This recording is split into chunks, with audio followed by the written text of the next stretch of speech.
Bienvenue au Billet Auto, j'espère que vous allez bien. Bienvenue ici sur la Côte Sauvage au volant du Renault Austral E-Tech 200.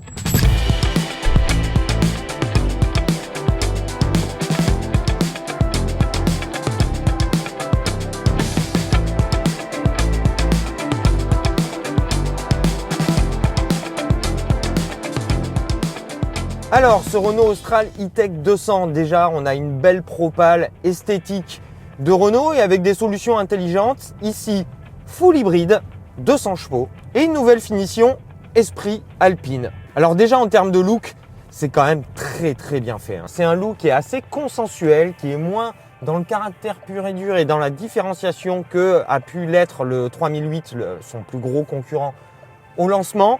On a de très belles proportions. 4,51 m de long, 1,83 m quasi de large.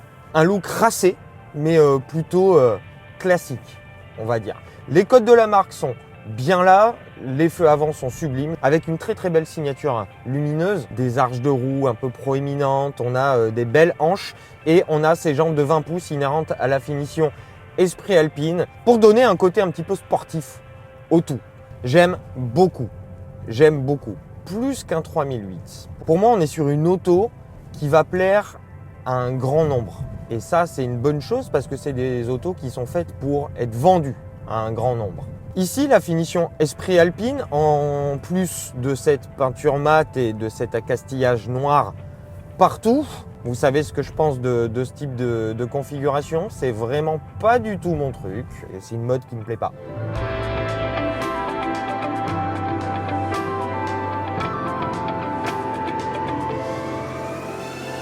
À l'intérieur, on a ici des sièges tissus avec un petit peu d'Alcantara sur l'intérieur, notamment au tableau de bord et sur le volant. Alors sur le volant, l'Alcantara est ici. On ne sait pas pourquoi. C'est peut-être pour les gens qui conduisent comme ça. Voilà, on sait que parmi les acheteurs de Renault, il y en a. Et à l'intérieur, c'est très réussi aussi. On a donc cette belle sellerie avec des sièges assez jolis, même s'il manque vraiment de maintien et que la position de conduite est pas très bonne. C'est compliqué de trouver une très bonne position de conduite. Les sièges sont un peu penchés vers l'avant, je trouve pas assez remontés, ce qui fait que à la longue ça peut épuiser sur les longs trajets. On arrive somme toute après plein de réglages, heureusement que le volant et les sièges sont facilement réglables, à trouver une position plutôt correcte. On a un volant un peu carré, je suis pas trop fan du méplat sur le dessus autant qu'en dessous. Je trouve que ça sert absolument à rien, c'est pas du tout pratique quand vous devez manœuvrer au volant. L'avantage par rapport à un 3008 par exemple, c'est qu'au moins ça ne cache pas les compteurs. Et ici, on a un accastillage qui est repris de la Mégane E-Tech avec cette dalle de 12 pouces devant les yeux et cette dalle de 12 pouces également en L qui offre une belle ergonomie, très agréable à utiliser. Sachant que la voiture est évidemment connectée à Google, donc vous avez l'assistant Google qui est ici. Et c'est très bien fait parce que les affichages sont fluides, on a des jolis raccourcis ici, on a des touches tactiles mais raccourcis pour les sièges chauffants, le volant chauffant, la clim, etc.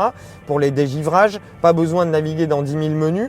C'est pour moi plutôt ergonomique, même si effectivement on est sur du tactile et qu'on quitte sans arrêt la route des yeux. Mais bon, ça c'est inhérent au tactile. Très belle intégration de CarPlay, visuellement parlant, c'est très joli. Malheureusement, il y a toujours des petits bugs. Alors, c'est pas le AirLink comme à l'époque qui marchait une fois sur 10, mais là, par exemple, depuis une semaine d'utilisation, j'ai le CarPlay qui se désaccouple totalement et impossible de le réaccoupler en roulant parce que c'est des commandes qui ne sont pas disponibles en roulant. Donc, ça peut être embêtant. On a cette jolie console centrale où on n'a plus de levier de vitesse. On a cette partie-là qui va s'avancer et se reculer avec le repose-main qui va cacher des rangements qui sont plutôt pratiques et qui sont assez nombreux. Donc ça, c'est très bien fait. Le seul souci, Renault aurait pu se fendre d'une petite feutrine ou d'un antidérapant parce que dès que vous mettez quelque chose à l'intérieur, au moindre virage, au moindre rond-point, et Dieu sait qu'il y en a dans notre pays, tout va bouger et vous allez avoir des bruits dans la voiture sans arrêt. Donc ça, pour moi, c'est plutôt mal fait, même si effectivement les rangements sont plutôt pratiques. On a un head-up display devant les yeux, on a une très jolie visibilité et une qualité perçue qui fait un énorme bond en avant par rapport au Kadjar. On a des parties hautes avec des plastiques et de l'Alcantara de très bonne facture, c'est hyper bien assemblé. On a le système audio Harman Kardon et de la connectivité avec des prises USB-C et une prise 12 volts, c'est plutôt pratique. Sans compter la possibilité en option d'avoir les sièges massants et la caméra 360 super quali. pas mal d'espace au coude, on a une très belle garde au toit, on est somme toute bien assis. Et à l'arrière, c'est vraiment bon pour 2 personnes. La troisième a intérêt d'être plutôt fine, au milieu. À l'arrière aussi, belle largeur au coude et très très bonne garde au toit. Et le coffre, ici, sur notre version E-Tech 200, donc hybride, full hybride, le coffre oscille entre 430 et 555 litres parce que la banquette arrière est coulissante et inclinable. Donc ça, c'est plutôt une bonne chose niveau modularité, niveau espace de vie à bord. On est plutôt bien dans cette auto, notamment ici avec le toit vitré qui n'est malheureusement pas ouvrant, qui amène de la lumière dans cet habitacle entièrement noir. Autre bémol à l'intérieur, c'est ce levier de vitesse qui est ici, qui dans la précipitation peut être très vite confondu avec le commodo des essuie-glaces et celui de la radio et du volume, etc. qui est ici. Donc vous avez 3 commodos ici. Pour moi, en ergonomie, ça c'est mal fait. En termes d'équipement intéressant, vous avez aussi en option les feux LED matriciels qui fonctionnent, je dois le dire, extrêmement bien. On est presque au niveau des Allemands. Vous avez les 2 palettes derrière le volant qui sont là pour régler la régénération du powertrain hybride. Ce powertrain full hybride, il est composé du 3 cylindres 1,2 litre et d'un moteur électrique de 50 kW. Le tout accouplé à une batterie de 2 kWh qui peut être rechargée par le moteur thermique ou à la décélération avec l'énergie cinétique. Et heureusement que ce moteur électrique est là, parce que pour tout vous dire, ce 3 cylindres a à peu près autant de couple que ma tondeuse à barbe et vous voyez le résultat. Non. En cumulé, on est censé avoir 200 chevaux. Pour être tout à fait franc, j'y crois moyen. Aux 200 chevaux, pour moi il y en a moins. Pourtant la voiture n'est pas très lourde, hein. Elle est annoncée à un peu moins d'1,6 tonne et c'est totalement crédible.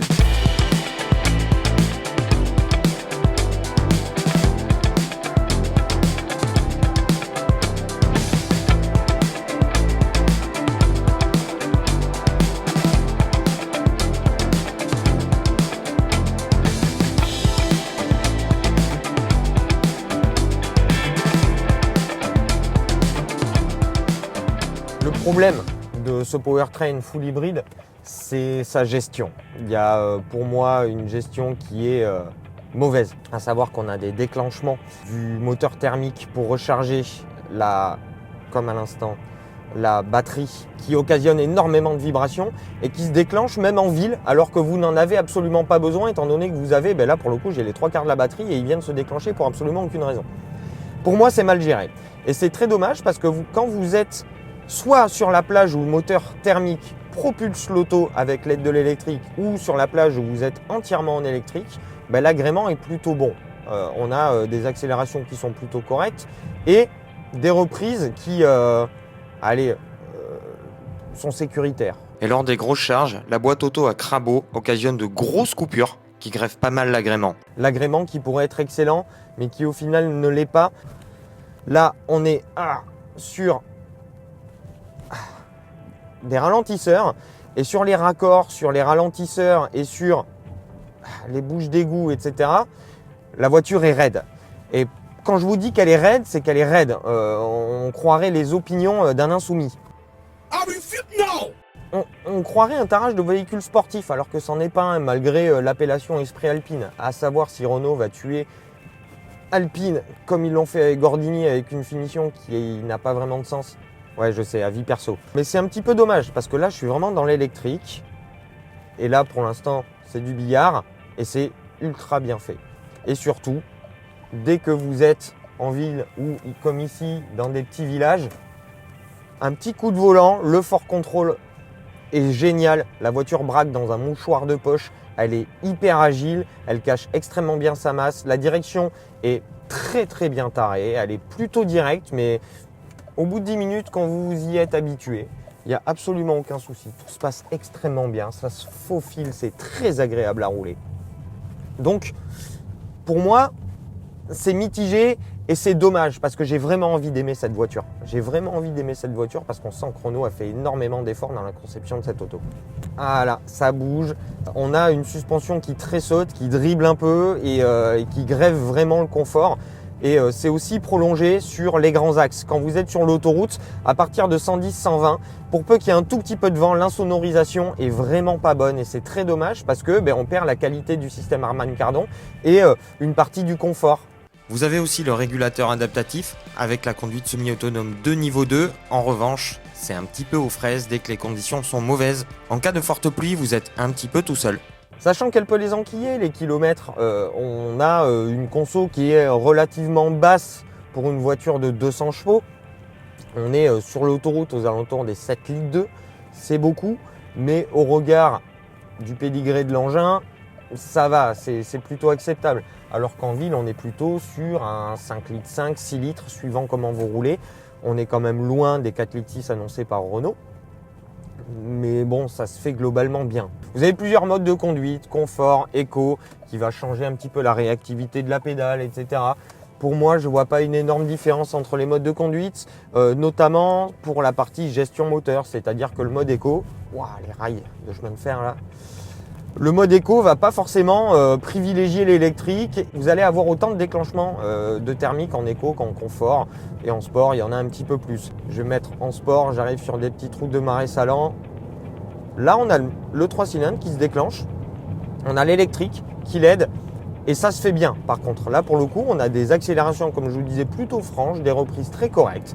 Et on a surtout, pour le coup, le châssis qui paraissait très très ferme tout à l'heure, extrêmement bien réglé. C'est extrêmement informatif. On a une voiture qui prend pas beaucoup de roulis, qui est très posée sur ses appuis. On a une direction qui est incisive. On a le fort contrôle qui rend la voiture extrêmement agile. C'est posé. On peut encaisser de l'appui. On joue avec la régénération. Là, je l'ai mise à fond. Comme ça, on peut gérer justement l'assiette de la voiture, comme ça. Et c'est très agréable à rouler à ce train-là. Pour moi, c'est aussi convaincant qu'un 3008 en termes de châssis. En gros, on est au niveau des références du marché. Et pour moi, c'est une très très bonne nouvelle. En revanche, si vous voulez calmer le rythme et vous mettre en mode éco ou confort, voilà. Là, ça va calmer.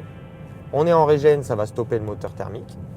Mais la route est un petit peu défoncée et ça commence à tabasser un petit peu. Donc, je veux bien un châssis affûté comme celui-là, mais mettez-moi un moteur qui me permet de pouvoir avoir une conduite dynamique, voire sportive avec. Là, c'est pas le cas. Et en ville, je veux bien qu'on ait un moteur avec un petit peu d'agrément, avec la possibilité d'être en électrique, etc. Mais dans ce cas-là, ne me mettez pas un châssis raide comme un coup de trick. Pour moi, c'est là où c'est mal conçu.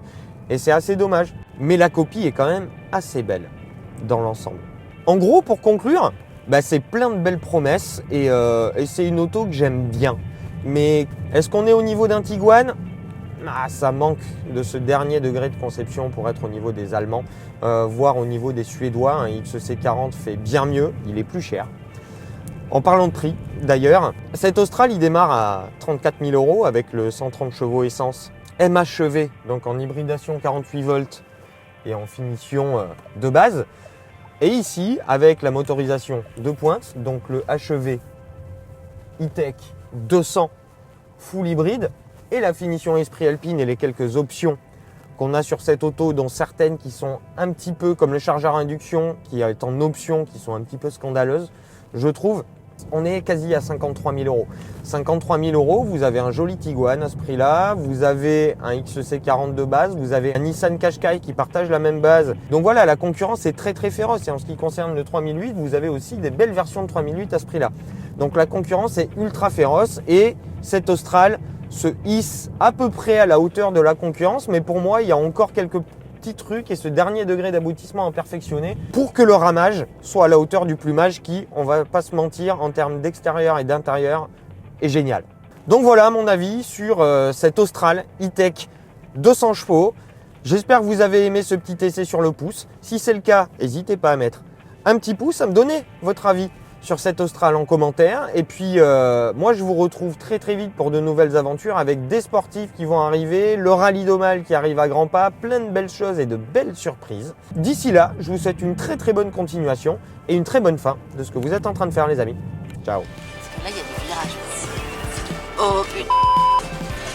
J'ai envie de vomir. C'est le gainage. Le petit gainage. Ah bah oui là.